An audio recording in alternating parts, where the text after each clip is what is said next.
आज जागतिक anti narcotics day आहे आणि त्यानिमित्ताने नवी मुंबई पोलीस आयुक्तालयातील 26 गुन्ह्यांमध्ये साधारणतः 57 कोटी रुपयाचे वेगवेगळे अंमली पदार्थ आपण या ठिकाणी नाश करतो आहे।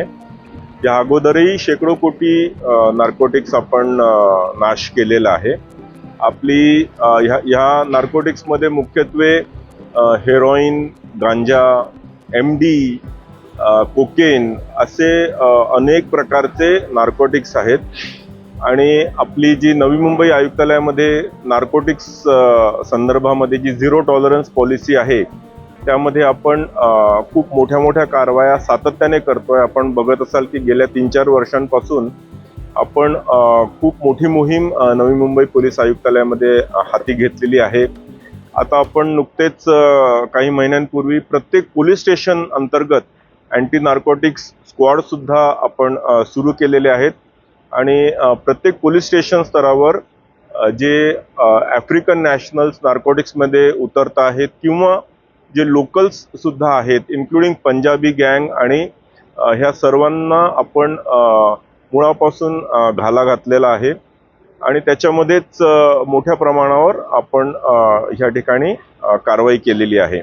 आपण आतापर्यंत मकोकामध्ये सुद्धा नार्कोटिक्सचे पेडलर्स जे आहेत, सप्लायर्स आहेत, त्यांना सुद्धा ते गुन्हे दाखल केलेले आहेत आणि काही नार्कोटिक्स सप्लायर्सवर PIT NDPS अंतर्गत सुद्धा प्रतिबंधक कारवाया केलेल्या आहेत। सो आपली ही ओव्हरऑल संपूर्ण पोलीस आयुक्तालयातील अधिकारी आणि कर्मचारी हे याच्यामध्ये हिरिरीने सहभागी होत असतात। लोकांचा सहभाग आहे, मोठ्या प्रमाणावर आपण अवेअरनेस कॅम्पेन्स घेतो। आता मुख्यमंत्री महोदय यांच्या सांगण्याप्रमाणे डिॲडिक्शन सेंटर्स आपण कॉर्पोरेशनच्या मदतीने त्याच्यामध्ये पण आपण पार्टिसिपेट करणार आहोत आणि जे ड्रग्सच्या आहारी गेलेले आहेत त्यांना सुद्धा आपण नशामुक्त करण्याचा आपण प्रयत्न करणार आहोत। तर आज बाजार गावात मुद्दे काय आपण जे आज नाश करतो आहे ते 26 गुन्ह्यांमध्ये साधारणतः 57 कोटी रुपयांचे हे नार्कोटिक्स आहेत।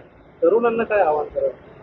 तरुणांना आपण सातत्याने गेल्या 3-4 वर्षांपासून अनेक अवेअरनेस कॅम्पेन्स करत आहोत। आज सुद्धा जागतिक अँटी नार्कोटिक्स डेच्या निमित्ताने प्रत्येक पोलीस स्टेशन स्तरावर आपण मोठ्या प्रमाणात हे अवेअरनेसचं कॅम्पेन घेतो आहे। शाळा, कॉलेजेस, सोसायटीज आणि काही बाजारांच्या ठिकाणी सुद्धा आपण सातत्याने लोकांमध्ये ही जनजागृती करण्याचा प्रयत्न करत असतो। टार्गेट जे यूथ्स आहेत त्यांना विशेष करून सोशल मीडियाच्या माध्यमातून सुद्धा आपण अवेअरनेस पोहोचवण्याचा प्रयत्न करत असतो।